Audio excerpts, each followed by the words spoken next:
Muy buenas tardes. El área de Ciencias Sociales y Humanidades y la carrera de Psicología quieren darles la bienvenida a esta segunda entrega de la Cátedra de Psicología Clínica Dr. Antonio Saglur. Para la carrera de Psicología y para nuestra área de Ciencias Sociales es un verdadero honor el poder estar desarrollando estas actividades que funcionan como un elemento de ampliar el conocimiento y la formación de estudiantes y de todos los invitados que quieran unirse a nosotros a través de la vía virtual de nuestro canal de YouTube a esta cátedra de psicología clínica. Quiero darle la bienvenida a el doctor Ricardo Gil Cruz de la Cruz Gil, que es nuestro invitado de la tarde de hoy, a nuestro profesor, el doctor Julio Baleirón, quien en breve nos introducirá y nos hablará un poco de la cátedra, y a la profesora Patricia Liranzo, quien tendrá a su cargo la moderación de este evento. Muy buenas tardes y bienvenidos a todos y todas. Profesor Baleirón, buenas tardes. Buenas tardes, profesora, ¿cómo está?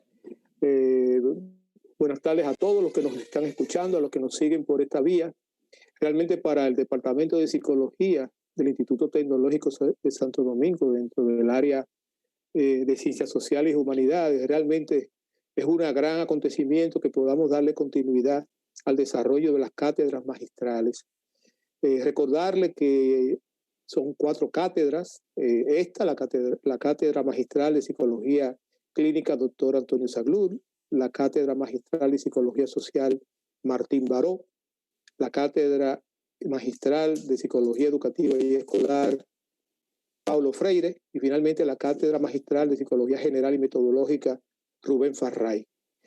Desde ella lo que queremos es impulsar una formación profesional más actualizada, una formación profesional más acorde con los tiempos, que pueda realmente contribuir con el desarrollo de profesionales de altas competencias, que puedan ser factores claves en el desarrollo, no solamente de la profesión, sino del servicio que esta profesión como ciencia y como profesión como tal le da a la sociedad y a las personas que en ella habitan. Realmente es un gran placer, profesor, contar con usted. Yo sé que hay muchas expectativas sobre el tema, por supuesto, y realmente para nosotros, les reiteramos, es un gran honor el poder contar con usted. Así que muchas gracias por su participación. Profesora Patricia. Muy buenas tardes a todos, todas y todes, y a las personas que nos están escuchando a través de nuestro canal de YouTube. Profesor Ricardo, bienvenido a la República Dominicana. Esperemos que nuestro sol caribeño, aunque ha estado nublado, le acomode un poco. Yo voy a presentar el maravilloso CV del profesor Ricardo. Comenzar, para que ustedes lo conozcan, diciendo que el profesor Ricardo es licenciado en psicología, tiene varios estudios de posgrado, entre los que se incluyen un posgrado en Administración Estratégica de Recursos Humanos, un máster en Gestión y Administración del Potencial Humano y un MBA de SADE o Business School. También nuestro expositor de hoy tiene experiencia en el ámbito académico como director académico en este momento del Centro de Terapia Breve del Perú y Brain Coaching. También el profesor Ricardo ha estado en 2 universidades, la Universidad Ricardo Palma, donde fue docente del área de educación continua, y la Universidad César Vallejo, donde se desempeñó como profesor de los cursos de coaching, gestión de talento humano y PNL. Es importante destacar que nuestro expositor es autor de varios libros, entre los que se encuentran Coaching y PNL, y que es de este mismo año, del 2020, y Gestión del Talento, el docente como orientador del año 2013. También Violencia Intrafamiliar del año 2008. Otras certificaciones que tiene nuestro expositor es que es coach profesional de parte de la International Coaching Federation y también trainer del NLP Institute of California o Instituto Californiano de Programación Neurolingüística. Esperamos que todo este árbol de conocimiento que tiene el profesor Ricardo los llegue, que haya muchas preguntas para él, y tengamos un intercambio interesante en el área de preguntas y respuestas acerca de lo que él nos va a presentar, que es la psicoterapia breve familiar, un abordaje del enfoque sistémico familiar muy importante y que esperemos que a todas, todos y todas les guste, y esperamos saber de ustedes en la parte de preguntas y respuestas. Profesor Ricardo, esta plataforma es toda suya. Bien, buenas tardes, muchas gracias. Agradezco la invitación a la doctora Mora, la presentación del doctor Valerón y la doctora Liranzo. Agradezco mucho, de verdad, sinceramente, esta oportunidad que tengo de poder dirigirme a ustedes. Vamos a iniciar un poco, voy a hablar sobre la psicoterapia breve estratégica. Permítanme, por favor, compartir pantalla para poder un poco ya entrar en materia. No sé si ya están viendo mi pantalla ahí, pero sí, genial. Perfectamente. Excelente. Muy bien. Entonces, ¿qué es lo que vamos a hablar? Hoy día vamos a hablar sobre psicoterapia breve estratégica. Bueno, son algunos de los libros que he escrito y efectivamente dirijo el Centro de Psicoterapia Breve Estratégica como director académico ahí en Perú. Realizamos formaciones en psicoterapia breve. Hoy día el objetivo es ver un poco, de repente, cuáles son los conocimientos básicos respecto a la psicoterapia breve estratégica. La ruta que les planteo, sigamos, es en base a 3 pilares. Un primer pilar que tiene que ver con la epistemología, es decir, con toda la filosofía que está detrás de la psicoterapia breve estratégica. Vamos a hablar un poco ahí de la teoría general de los sistemas y de la cibernética de primer y segundo orden, para luego hablar de los fundamentos y finalmente de la praxis clínica. Y entonces estos 3 pilares serían epistemología, fundamentos y praxis clínica. Y es que no podíamos empezar sin analizar la epistemología, porque la forma de entender el mundo que tiene cualquier escuela nos ayuda a entender por qué es que hacen lo que hacen y por qué abordan de la forma que lo realizan, ¿no? Entonces es muy importante tener en cuenta este aspecto. Entonces, las invito a que me sigan, por favor, a un poco, me acompañen en la historia. No voy a ir tan lejos, no voy a ir esta vez a los filósofos griegos ni a los sofistas, aunque la psicoterapia breve estratégica debe mucho a un pensamiento más sofista que socrático, ¿no? Y un pensamiento más pascaliano que cartesiano. En la línea de Sócrates, Descartes y este señor que va a ser el foco de lo que vamos a iniciar en la parte de epistemología, es Isaac Newton, ¿no? Fíjense, desde Newton Newton lega al mundo, deja al mundo una ciencia basada en la objetividad, una ciencia basada en principios que hicieron posible que el desarrollo humano, cuando salió luego de la física tradicional, la física newtoniana, un gran desarrollo, ¿no?, humano en la era de industrialización sobre todo. Y esta ciencia tiene ciertas características, esta ciencia que nos deja Newton. Nos deja una ciencia objetiva, donde la certeza es importante, una ciencia que debía ser medible, cuantificable, ¿no?, reproducible, cuyo principio es un principio de análisis, analítico, es decir, abordando el fenómeno y desmenuzándolo en partes para poder entender el fenómeno. Y eso llevaba a una causalidad lineal. ¿Qué quiere decir eso? Una causa y un efecto. A causa B. Y desde este mundo newtoniano también tenemos la existencia de un solo universo. ¿Qué quiere decir eso? Que nosotros como observadores estamos aquí en este universo, pero existe una realidad y esa realidad es externa al observador y por lo tanto existe un solo universo, una sola realidad externa al observador, es decir, a nosotros. Muy bien, desde esta perspectiva newtoniana, entonces, tenemos ciertas características que va a dejar a la ciencia en general la física newtoniana, ¿no? Entonces, todas las ciencias, para llamarse ciencia, tenían que parecerse lo más posible y tomar esos principios para aplicarlos en su quehacer, ¿no?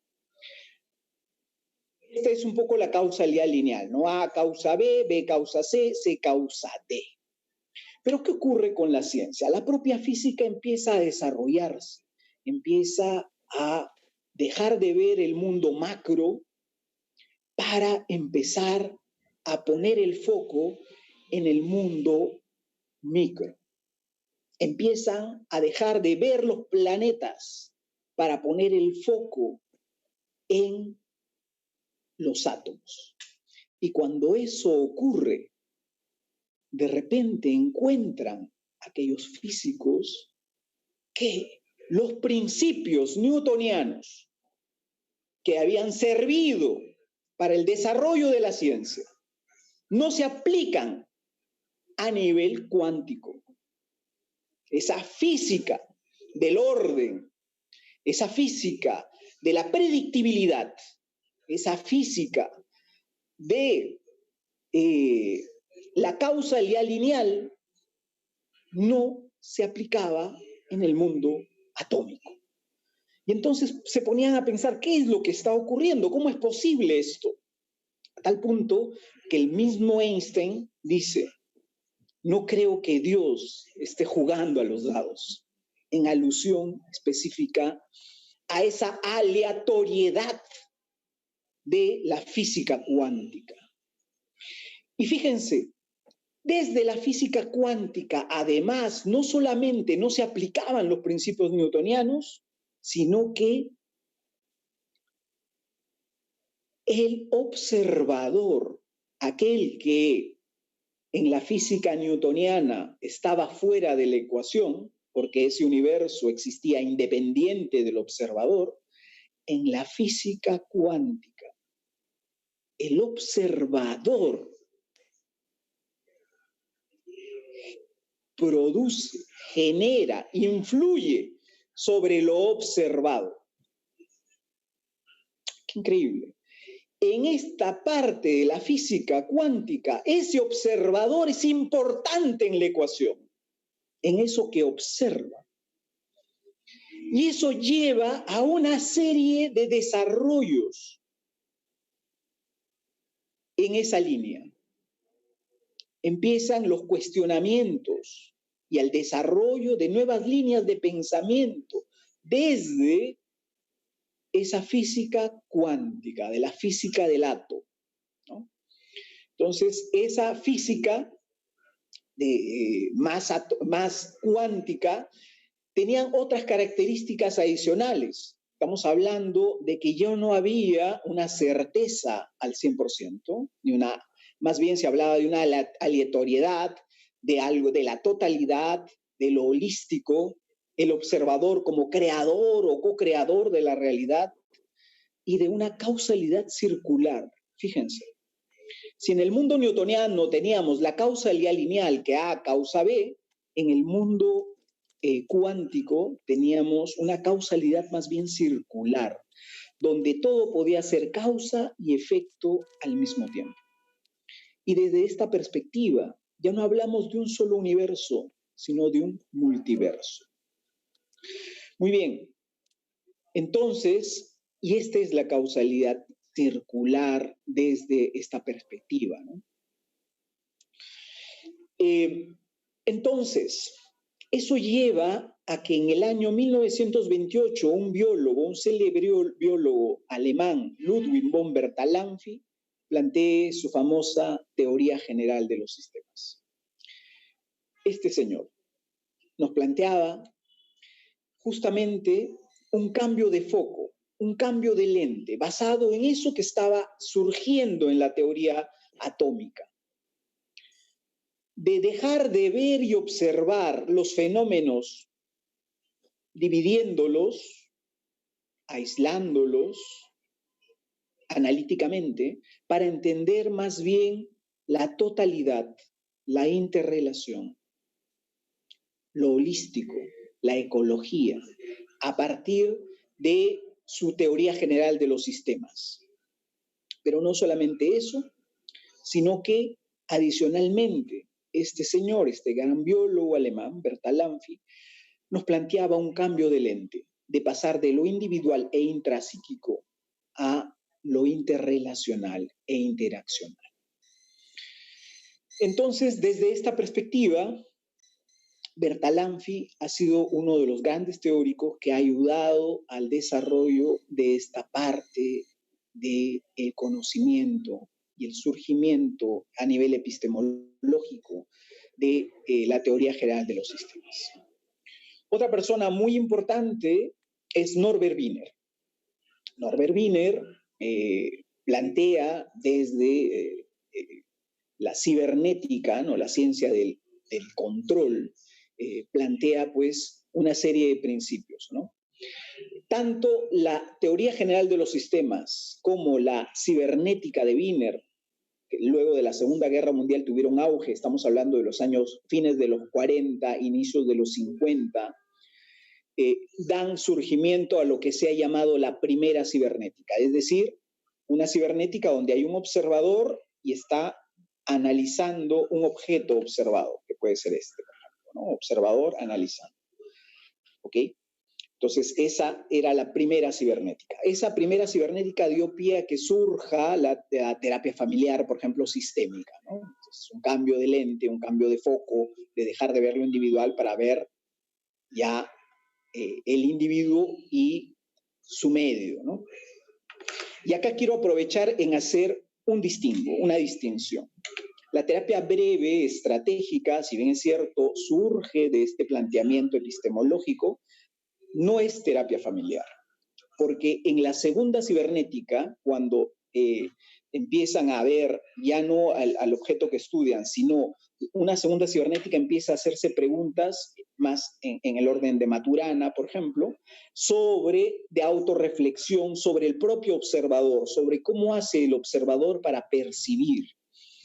Y eso lleva a una serie de desarrollos epistemológicos que han dado a que el foco de la psicoterapia breve, por ejemplo, no se centra necesariamente en la familia. Puede centrarse en un individuo, puede centrarse en una pareja, puede centrarse, sí, también en la familia, pero también podría centrarse en una organización, en un equipo de trabajo. Entonces, ese es el principal distingo. No necesariamente traemos a la familia. No necesariamente tampoco hacemos terapia de pareja con los dos. Podemos hacer terapia de pareja con uno solo. Podemos hacer terapia con una perspectiva familiar con un solo miembro también. Entonces, entonces queda una distinción entre lo que es la terapia familiar y la psicoterapia breve estratégica, que más adelante voy a puntualizar más. Pero epistemológicamente también tiene una diferencia, ¿ya? Entonces tenemos, y esta otra persona, Gregory Bateson, también nos ayuda a un poco entender esta base epistemológica en la cual surge la psicoterapia breve estratégica. Otra persona importante, cómo no, es este biólogo chileno llamado Humberto Maturana, ¿no? Con conceptos como multiverso, pero sobre todo nos deja un concepto muy importante, que epistemológicamente es muy importante para la psicoterapia breve. Es la autopoiesis. ¿Y qué es la autopoiesis? Es la capacidad que tiene el sistema de generarse a sí mismo, de desarrollarse a sí mismo. Pero no solamente lleva a eso, sino esta autopoiesis nos dice, este principio, que el sistema puede permanecer cerrado estructuralmente a la información que recibe del medio. ¿Qué quiere decir esto?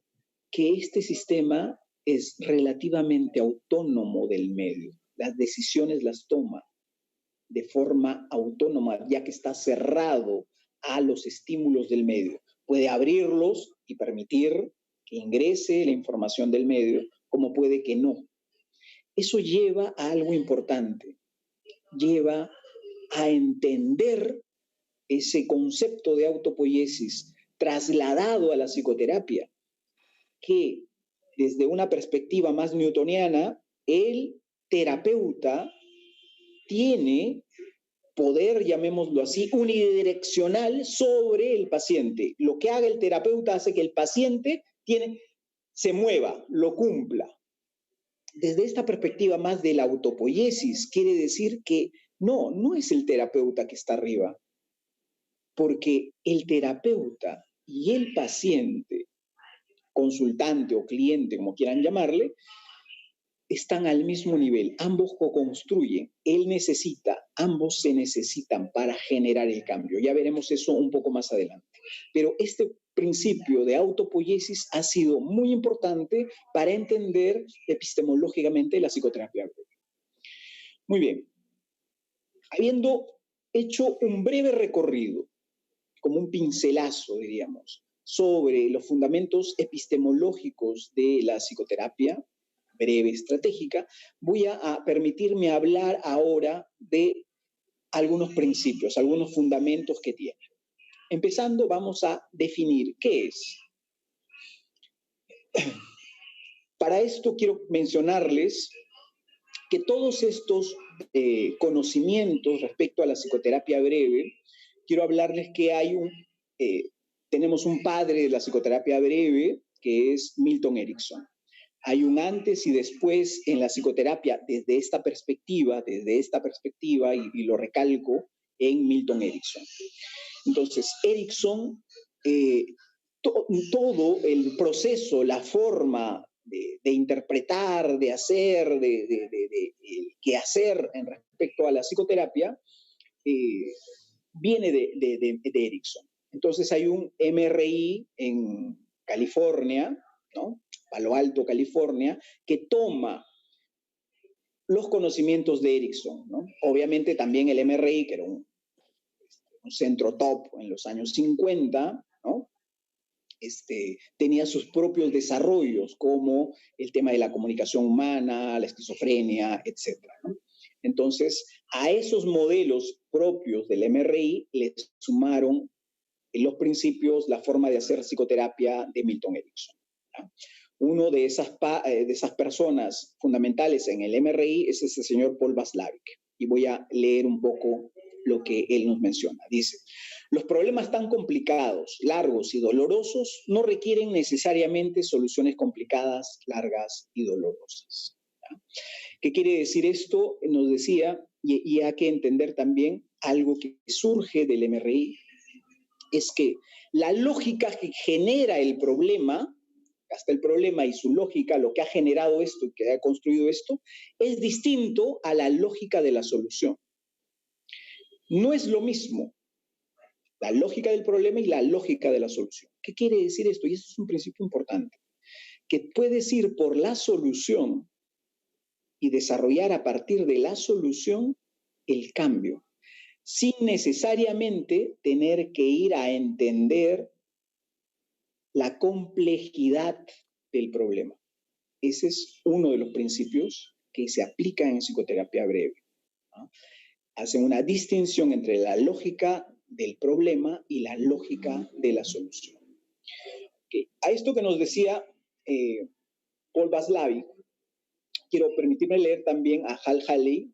También trabajaba inicialmente en el MRI, luego él, por ejemplo, realiza una especie de la aplicación de estos principios en la terapia familiar, Haley, ¿ya? Él dice, la terapia puede denominarse estratégica si el clínico inicia lo que sucede durante ella y diseña un enfoque particular para cada problema. Fíjense, desde esta perspectiva es mucho más directivo, es directivo, ¿ya? La relación que establecemos con el paciente o consultante. El terapeuta desde aquí debe identificar los problemas que son resolubles, dice Haley, establecer metas, diseñar intervenciones para llegar a esas metas, examinar las respuestas, es decir, adaptarse a las respuestas que recibe para corregir su enfoque y examinar el resultado de su terapia para ver si ha sido eficaz, ¿no? Entonces, fíjense, esta terapia denominada estratégica, entonces, nos lleva a que hay un consenso respecto a metas entre paciente y terapeuta que deben ser resolubles, ¿ya? Que deben ser solucionables. ¿Okay? Y se diseña la intervención en base a eso. ¿Okay? Bilo Hamblom, otro psicoterapeuta breve estratégico, dice: la psicoterapia estratégica consiste en hacer que las personas dejen de hacer lo que no está funcionando para resolver su problema y probar algo nuevo, una estrategia diferente. Eso es importante, porque lo que encuentra el terapeuta breve estratégico es identificar la pauta, la secuencia de ese comportamiento y evitar hacer más de lo mismo para llevarlo a hacer una estrategia diferente, ¿no? Los terapeutas estratégicos, dice O'Hanlon, están interesados en cambiar la perspectiva que tienen los pacientes de sus problemas y sus síntomas.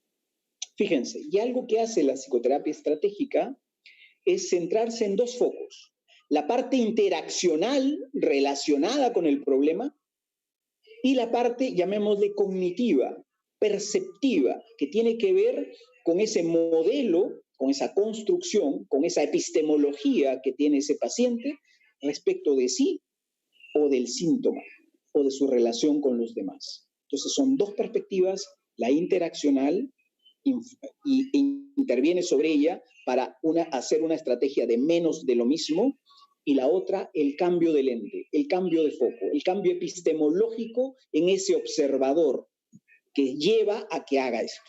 Entonces, son dos aspectos sobre los que interviene un psicoterapeuta breve estratégico. Y aquí está justo lo que les explicaba, ¿no? Desde esta perspectiva, los problemas son mantenidos por los constructos, la epistemología, el sistema perceptivo, a través de los cuales esta persona, este observador, este paciente, este consultante, interpreta la realidad. ¿Qué lentes tiene? Si tiene lentes azules, dice O'Hanlon, obviamente verá una realidad azul, ¿no? Entonces, es el cambio de lente, es el cambio de perspectiva, es el cambio de epistemología que debemos llevar nosotros a ayudar, a acompañar para que cambie de los lentes y deje, si quiere dejar de ver azul, obviamente debe dejar de usar esos lentes azules, ¿ya? Y lo otro es ese nivel interaccional relacionado con ese síntoma o ese problema que vamos a trabajar. Y lo que ocurre es que tenemos, y esto surge de Paul Watzlawick en el MRI,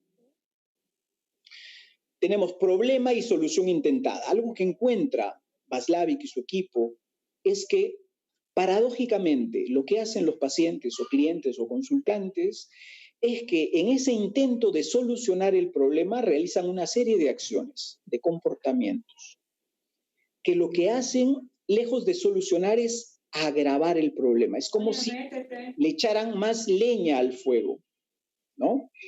Eso se llaman soluciones intentadas. Entonces, todo lo que está haciendo ese paciente para intentar solucionar, pero lejos de solucionar, paradójicamente, agrava el problema. Y es como si el paciente, cliente o consultante estuviera cavando un hoyo. Entonces, se empieza a cavar, sigue cavando, y no hay cuándo salga, porque sigue cavando el hoyo.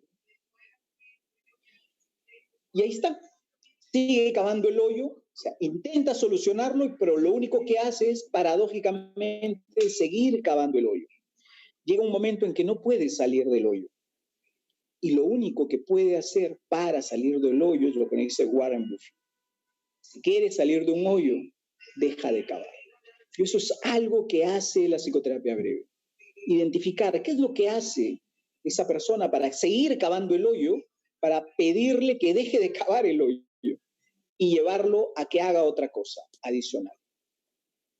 Y lo que se busca es justamente bloquear ese circuito de retroalimentación que hace que siga poniendo leña al fuego a través de los intentos de solución. Y esa es una estrategia de menos de lo mismo.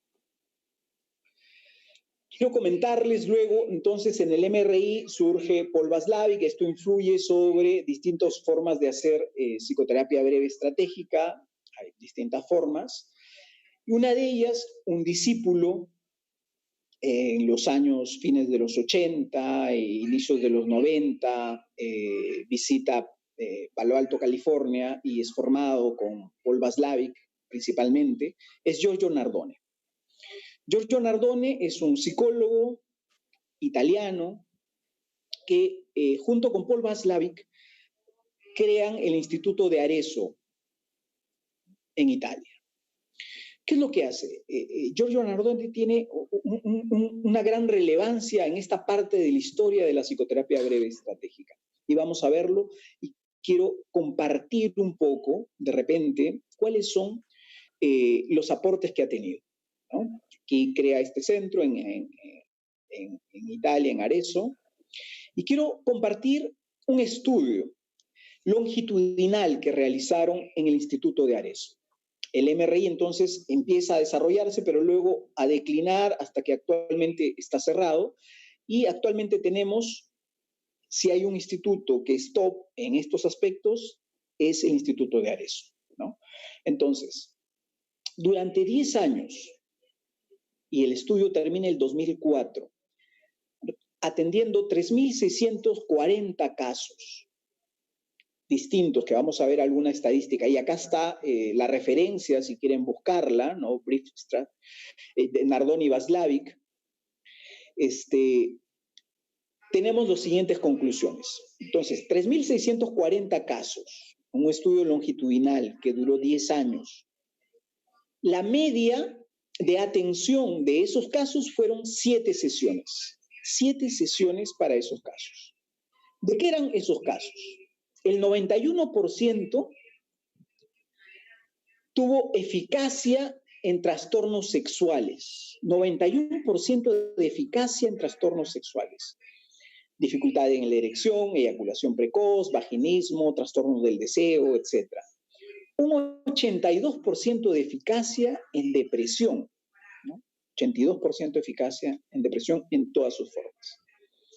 Un 95% de eficacia en trastornos de ansiedad. Ahí tenemos de estrés postraumático, ataque de pánico, fobias, trastorno de ansiedad generalizada, etc. Un 83% de efectividad en trastornos de alimentación. Tenemos anorexia, bulimia, por ejemplo. Okay. Entonces, estas son algunas de las estadísticas. Puede remitirse a ese estudio si es que alguien lo quiere de repente profundizar un poco más. Pero fíjense, hay algo importante en este estudio.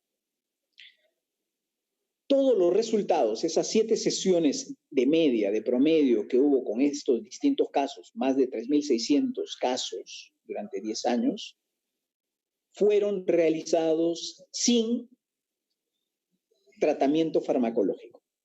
Solo y exclusivamente con psicoterapia breve estratégica.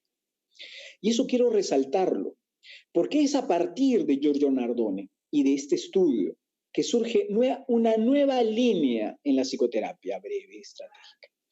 Y lo que surge es que a partir de Giorgio Nardone, la psicoterapia desde los años 50, que había sido complementaria al tratamiento farmacológico, es decir, lo primero era tratamiento farmacológico, lo complementario era la psicoterapia, nos demuestra que esta psicoterapia puede ser efectiva sin necesidad de tratamiento farmacológico.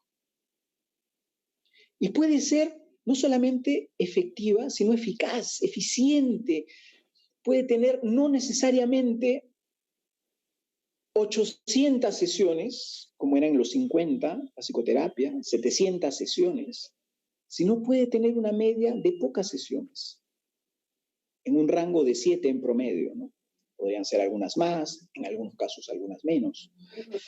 Fíjense, eso es lo que nos da Giorgio Nardone a la psicoterapia, una psicoterapia que se está empoderando, una psicoterapia que no necesita necesariamente tratamiento farmacológico con muchas de los trastornos para ser exitosa. ¿Okay? Pero nos enseña además, fíjense, en estos momentos como lo que tenemos, esta pandemia del coronavirus que afecta el mundo y las consecuencias y secuelas que tenemos de esto. Tiene una relevancia para la salud pública tener y contar con metodologías, con herramientas con técnicas que puedan ayudar a nuestra población desde una perspectiva de salud pública en aliviar estos trastornos y ayudarlos en su bienestar y desarrollo. Muy bien. Habiendo dicho esto, quiero puntualizar, antes de concluir, sobre las características en general de esta familia llamada psicoterapia breve estratégica, donde el modelo de Giorgio Nardone es uno de los más importantes. Primero, vimos que era estratégico, no se centra en el pasado, es decir, no necesariamente vamos al pasado para averiguar, ahondar sobre el pasado, sino vamos al presente y del presente vamos hacia el futuro. Un foco muy centrado en el futuro. No necesariamente tenemos una teoría de la patología y el diagnóstico, ¿ya? Lo tomamos entre paréntesis, como diría Maturana. No, por lo tanto, no nos centramos más en las explicaciones de por qué sucede el síntoma, por ejemplo, como lo haría la terapia familiar, ¿no? Sino se centra el foco en las soluciones, más en qué se puede hacer, en cómo podemos solucionar esto. Y por lo tanto, descubrimos y buscamos esos dos focos, las pautas de interacción, la secuencia interactiva y la epistemología que está detrás, el modelo, los lentes que tiene cada persona para observar ese problema o ese síntoma. Desde esa perspectiva identificamos lo que sí resulta y lo que no resulta, para hacer menos de lo que no resulta y más de lo que resulta. Nos centramos solo en lo observable, por ejemplo, también. Y algo importante, desde la perspectiva de Maturana consideramos ese multiverso. Cada ser humano, cada paciente, cada cliente, cada consultante que viene con nosotros, consideramos que es único. Por lo tanto, lo que hacemos no es elaborar trajes de forma estándar para todos, sino hacemos un traje a la medida. Teniendo en cuenta que ese ser humano que viene delante de nosotros es único, hacemos un traje a la medida específica para ese ser humano. Puedes tener dos perspectivas, o sea, cada paciente puede tener un traje especial para él. Nos centramos y co-construimos la relación con el paciente, con el consultante o con el cliente, especificando en metas que vamos a ir poco a poco desarrollando, logrando a partir de metas que podemos desarrollar en todo el proceso de cambio, ¿no? Que van a ser un poco las brújulas que nos van a ayudar para lograr eso. Y vamos a la acción. Fíjense, acá hay una diferencia importante, más pascaliana que cartesiana. Desde Descartes es importante el darse cuenta, ¿no? La racionalización. Desde Pascal es importante la acción, lo pragmático. Y aquí nos dice Erickson lo siguiente. Lo que hay que hacer, decía Erickson, es conseguir como queramos o como podamos que el paciente haga algo. Y es claramente una perspectiva pascaliana. Porque lo que buscamos a través de las prescripciones es que haga algo, que cambie a partir de la experiencia. ¿Okay?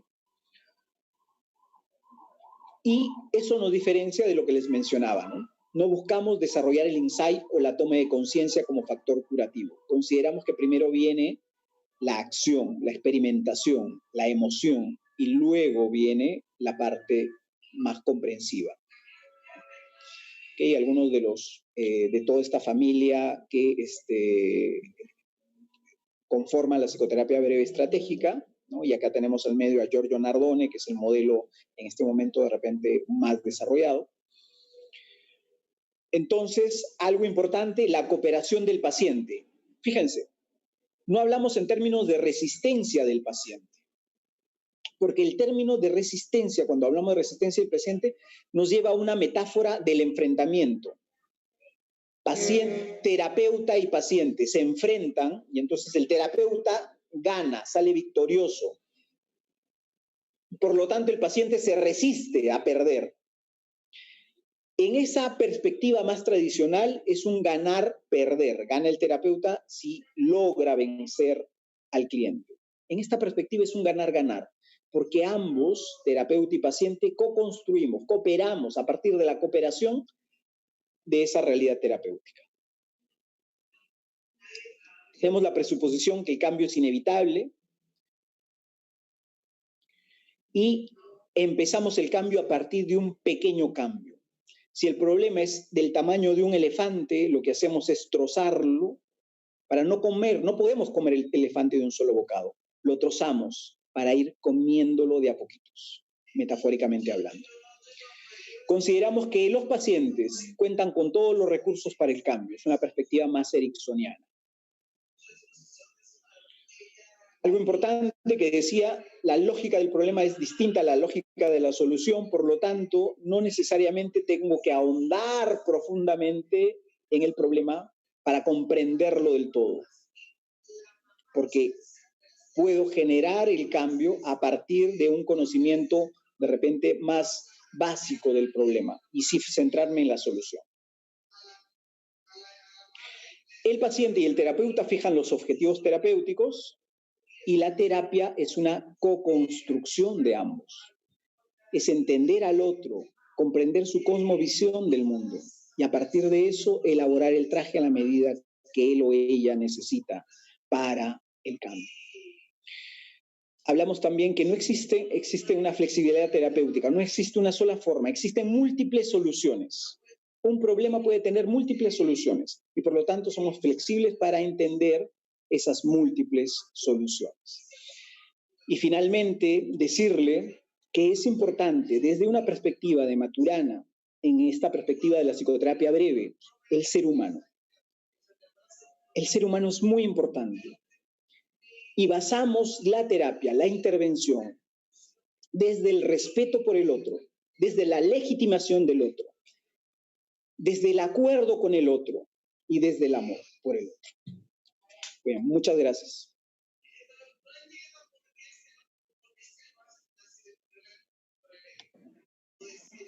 Muchas gracias, profesor Ricardo. Creo que usted ha tenido una exposición bastante abarcadora, pero a la misma vez muy sólida. Mis estudiantes de este trimestre que están recibiendo terapia centrada en soluciones y que hemos visto ya muchos de los fundamentos que usted ha conversado, les pregunté, ¿se sienten familiarizados con el profe Ricardo? Porque hace un excelente contexto sobre la parte de la diferencia entre terapia centrada en soluciones y tenemos dos textos, y terapia breve centrada en soluciones, aludiendo a Eva Lipsky, todo su estudio de fundamentación teórica de Maturana que ella plantea.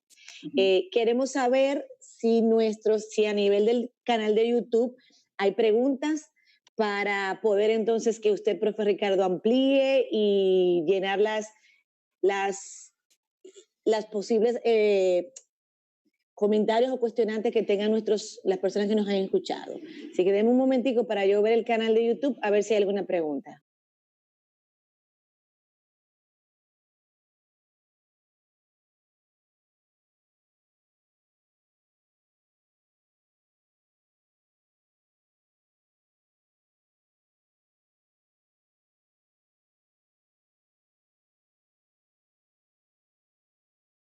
No tengo una pregunta todavía, profesor, pero una de nuestras docentes, Dulce Cabrera, dice que muy bien al 100% la charla.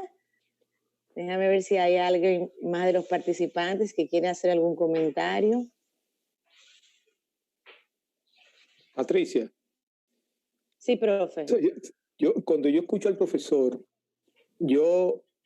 profesor, no soy del área clínica, en términos de especialización, aunque mi formación básica fue más hacia los clínicos realmente, aunque posteriormente me fui hacia el ámbito social. Sin embargo, cuando lo escucho a usted, a veces yo me pregunto, ¿y cuándo fue que la psicología perdimos el sentido de que la psicología, en parte de que el ser humano es único y por tanto las soluciones son únicas? Y ese es un tema que es interesante, ¿no? Que muchas veces se andan buscando esas soluciones que a veces están muy lejanas de la realidad de la persona misma, ¿no? Y es una inquietud, ¿no? O sea, ¿cuándo fue que se perdió o perdimos, digamos, ese sentido de que la psicología es eso esencialmente? Y eso, yo soy del ámbito social, pero desde el ámbito social siempre reconozco la particularidad del ser humano. Sí, profesor, gracias. Si me permite de repente comentar sobre lo que plantea. Y es que efectivamente creo que en el fondo no solamente hemos estado perdiendo mucho, hemos tenido una perspectiva, por ejemplo, hasta ahora, más centrada en principios, podría llamarle yo newtonianos, ¿no? Es decir, desde entender que, por ejemplo, existe una sola realidad, y esa realidad es externa al observador, es un poco negar eso que usted menciona, ¿no? Negar que existe un multiverso, ¿no? Cada ser humano efectivamente es único. Y eso es algo que nos trae, por ejemplo, Maturana, ¿no? Podemos estar observando la misma silla, pero cada uno de nosotros y cada ser humano tiene, de hecho, una particular percepción de esa silla. ¿Sí? Y eso nos lleva a entender esa perspectiva, ¿no? Esa perspectiva donde ese ser humano es un ser humano, ese ser humano es el universo, ¿sí? ¿No? Y es algo que también usamos aquí, es que cada vez que ayudamos a cambiar a un ser humano, estamos ayudando a cambiar su modelo del mundo. Estamos ayudando, por lo tanto, a cambiar la perspectiva del mundo. Estamos ayudando, por lo tanto, a cambiar el mundo, uno a uno. Profe, aquí tenemos una pregunta muy interesante de la profesora Maricécil Mora. Dice, según su experiencia, ¿basta esta técnica, abordaje para tratar la anorexia nerviosa o hace falta un equipo interdisciplinar? Bueno, aquí agradezco la pregunta de la profesora Mora. Voy a remitirme un poco también a los estudios y sugiero también que vayan buscando, por ejemplo, lo que está haciendo Giorgio Nardone. De verdad, lo que está haciendo Giorgio Nardone es lamentablemente poco conocido en Latinoamérica. Cuando yo lo llevé a Perú, pues me di con la sorpresa de que pocos lo conocían, ¿no? Solo un pequeño círculo pues, conoce un poco de los trabajos. Y él tiene más de 40 libros y tiene muchos libros sobre trastornos alimenticios. Desde su perspectiva y desde lo que está logrando, por ejemplo, como les mencioné, está desarrollando un poco el empoderando la psicoterapia, ¿no? Empoderando la psicoterapia. Definitivamente siempre hay que tener una perspectiva también multidisciplinar al respecto, o sea, eso es importante. Sin embargo, la psicoterapia y desde el enfoque de Giorgio Nardone se ha empoderado de tal forma que está siendo eficaz y eficiente, por ejemplo, con trastornos alimentarios. Y algo que de repente, aprovechando la pregunta de la doctora Mora, es que está rompiendo paradigmas. Por ejemplo, si nosotros le preguntamos a un psiquiatra o a un psicólogo clínico, ¿cuál sería el tratamiento para la depresión? En cualquier punto en Latinoamérica nos va a decir tratamiento farmacológico de por vida. Farmacológico de por vida. Y una anorexia, tratamiento farmacológico de por vida. ¿De acuerdo? Y lo que nos demuestra Giorgio Nardone es nos rompe un paradigma. Y es ese paradigma justamente, de dejar de nominalizar ese trastorno, porque esa persona, cuando nosotros le decimos que es un depresivo, deja de ser Juan, Pedro o Miguel para convertirse en el depresivo, para convertirse en el anoréxico, para convertirse en la etiqueta. Y lo que hace esto es rompe la etiqueta para a partir de eso centrarse más bien sobre el proceso y entender que sí es factible romper ese paradigma que teníamos hasta hace poco de que había temas como la depresión o la anorexia que podían ser incurables, ¿no? Entonces estamos desde esa perspectiva, ese aporte de Giorgio Nardone es muy importante para esto. E invito a que, por favor, busquen sus libros, se nutran un poco al respecto y puedan un poco ver todo lo que está haciendo el Instituto de Arezzo maravillosamente en este aspecto. Gracias. Sí, profesor, muchas gracias. Hay otras preguntas muy agradecidas y es cierto, hay muchos videos interesantes completos en YouTube del trabajo de Giorgio Nardone y de lo que hace su instituto. He tenido la oportunidad de encontrarme con él preparando esta clase de este trimestre. Dice, ¿cuál es el rango o número de sesiones estimadas en la psicoterapia breve estratégica para que sea efectiva? Gracias. Fíjense, cuando hablamos también de psicoterapia breve estratégica, no estamos hablando de menos de lo mismo. Y hemos partido de que lo que hacemos es no hacer menos de lo mismo, sino no es menos de algo, sino es otro modelo, empezando por ahí. Eso es otra perspectiva. Es una perspectiva más centrada no en la lógica del problema, sino en la lógica de la solución intentada, etc.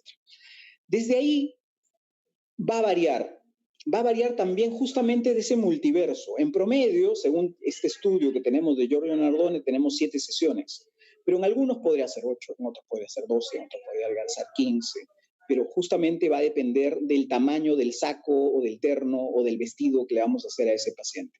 Pero definitivamente estamos hablando de un rango de 7, 10, 12 sesiones en promedio, ¿no? Profesor, la otra pregunta dice, de parte de nuestra profesora María Guevara, dice, considerando los seguros médicos que pueden ser más aceptadas las terapias breves por su efectividad, ¿y qué evidencia se tiene al respecto? Sí, bueno, ahí la evidencia, bueno, hay algunos estudios, lamentablemente, fíjense, y por eso es la trascendencia de este estudio de Giorgio Nardone longitudinal que presenté, me voy a referir a él porque generalmente un terapeuta, salvo el terapeuta cognitivo-conductual, no realiza investigaciones, ¿no? Entonces estamos como divorciados de ese mundo de la investigación, que además es en general una investigación más cuantitativa, ¿no? Por eso, desde esta perspectiva y lo que refiere la licenciada Guevara, es que lo que tenemos son, lamentablemente, pocas investigaciones que podemos encontrar en papers, y la más trascendente es esta, el del 2004, ¿no? En este momento, Nardone está haciendo varios estudios, esperemos que ya los publique para poder tener más referencias respecto a eso, ¿no? Pero un estudio longitudinal como este, con 3.600 casos, es el estudio más completo que tenemos y el que ha dado pie a todo esto, ¿no? Y yo refiero a la licenciada Guevara que vaya hacia eso, ¿no? Bien. Profesor Ricardo, la profesora Marta Rodríguez Wagner nos pregunta, ¿cómo se abordan los trastornos de personalidad desde esta técnica? En general, cualquier abordaje, nuevamente, es un traje a la medida. La diferencia, por ejemplo, de esta familia llamada terapia breve estratégica, donde está la terapia de Chasser, centrada en la solución, la terapia, ¿no? La terapia que viene del MRI, la terapia de Jeffrey Seig, más centrada en la hipnosis, etcétera, etcétera, ya. Y la terapia de Giorgio Nardone, ¿no? Es que, por ejemplo, salvo la de Giorgio Nardone, que ya tiene protocolos específicos para tratamiento, el resto es, viene el paciente, hay sí una metodología más centrada, no tanto en el problema, sino centrada en la excepción del problema, por ejemplo, ¿ya? Cuando el problema no está presente, en qué contexto no está presente, qué ocurre, qué piensa, qué siente, qué escucha cuando no está presente, ¿okay? Y a partir de eso va construyendo, no sobre la lógica del problema, sino sobre la lógica de la solución, y dependiendo de cada una de estas escuelas ya tienen cierta característica, ¿no? Pero en general no vamos sobre esto, sino sobre esto. Y desde la perspectiva de Nardone será, ¿qué haces o qué has hecho para solucionar el problema? ¿Qué te ha servido? ¿Qué no te ha servido? Lo que ha servido lo intentamos a través de la prescripción hacer mucho más de eso y a través de la prescripción directa o indirecta, que haga menos de lo que no está sirviendo. ¿Ya? Esa es una lógica. Y otra lógica estratégica es, para contestar a la pregunta, es que vamos hacia el futuro, ¿no? Si en una causalidad newtoniana uno tiene que ir al origen, la causalidad lineal es, yo tengo que ir al pasado para encontrar la solución y resolver el problema, acá la lógica es distinta. Aquí yo voy hacia el futuro. Y es una orientación hacia el futuro donde le decimos a este paciente, imagínate el momento, y esto es distinto, en De Chasser es la pregunta milagro, ¿no? Anda hacia el futuro e imagínate, visualiza, siente, escucha ese momento en el cual estás libre de este problema, trastorno de pánico, personalidad, llámale depresión, lo que quieras. Y a partir de eso empiezo a construir ese futuro. Fíjense que el abordaje es distinto, ¿no? Desde otra lógica yo iría hacia el pasado para encontrar el origen de ese problema en el pasado, pero de aquí no, de aquí voy a construir más bien desde el presente ese futuro. Y un futuro distinto, un futuro posible, un futuro con mucho más empoderamiento, ¿no? Y a partir de eso me centro sobre ese futuro. Ahí. Eso sería en términos generales, ¿no? Profesor Ricardo, ¿se pudiera hablar entonces de una especie de causalidad inversa? Sí, excelente, profesor, excelente. Justamente es eso, excelente, ¿no? Es eso, no estamos hablando justamente de una causalidad lineal, sino todo lo contrario. Así es. Exactamente, sí, es totalmente. Y si se dan cuenta, epistemológicamente el enfoque es distinto, ¿eh? Por eso no es menos de lo mismo la psicoterapia breve, es realmente otra cosa. Muy bien. Bueno, profe, todavía no hay más preguntas, pero me parece muy interesante que usted haya podido contextualizarlo de breve, porque los estudiantes se quedan con la idea de que son pocas sesiones y que en pocas sesiones, y se preguntan, ¿lograremos el objetivo que trae el paciente? Y al haber usted profundizado lo de donde parte epistemológicamente y sobre todo el fundamento teórico, que es una de las cosas que hemos estado compartiendo, es que no es un grupo, un conjunto de técnicas e intervenciones, o sea, tiene un fundamento teórico que la sostiene y todo un andamiaje, pero que el foco va a ser un poco en esta parte del, como usted dice, bueno, Maturana, Faburoso y Valera, la co-construcción de lo que está sucediendo. Espero que mis estudiantes hayan cogido mucho punte de esta clase, porque nos cayó, profe Ricardo, justo en el momento en que estamos hablando de las asunciones. De la pero tenemos esta particularidad de un texto que le llama Terapia Breves centrada en soluciones y la de Terapia centrada en soluciones, de Eva Lipsky. Pero eso, déjeme hacer una chequeadita final al YouTube para ver si tenemos alguna preguntilla. Si quiere, voy un poco comentando lo que usted acaba de mencionar, si me permite. Es que efectivamente, ¿no? Es entender y un poco aprovechar para hablar con sus alumnos, de que efectivamente acá hay tres pilares que tenemos que entender en toda psicoterapia. Tenemos que entender que hay una epistemología detrás, que es una forma de entender y de ver el mundo, que es la filosofía, la epistemología. ¿Qué es la epistemología? Tiene que ver con la teoría del conocimiento, como ese observador, ¿no? Conoce e interpreta eso que conoce, ¿no? Y luego, con cómo ese fundamento se basa en esa epistemología y cómo esa técnica se basa en ese fundamento y en esa epistemología. Porque si no entendemos eso para cualquier psicoterapia, solo nos convertimos en tecnólogos, en alguien que solo aplica técnicas. Así es. Y que no es capaz de poder entender que hay una filosofía detrás de eso que está haciendo. Hay una comprensión antes de la parte aplicada. Bueno, profe, ya yo revisé el YouTube, tampoco la profe Lucia me ha mandado ninguna otra pregunta. Perfecto. Yo, de mi parte, agradecerle, creo que nos da una información Para mí, que soy psicóloga clínica en ejercicio y también profesora, que también tengo un chen de tiempo para hacer investigaciones, creo que es importante toda la estadística y toda la fuente para una consultoría hasta incluir en el mismo programa. Quiero agradecerles, pero voy a nuestra decana, Dalul Ordey, aparte que usted quiere decir algo, profe Valerón, para que entonces dé el cierre formal a esta interesante cátedra que nos tocó con usted, y esperamos que todas las personas que se conectaron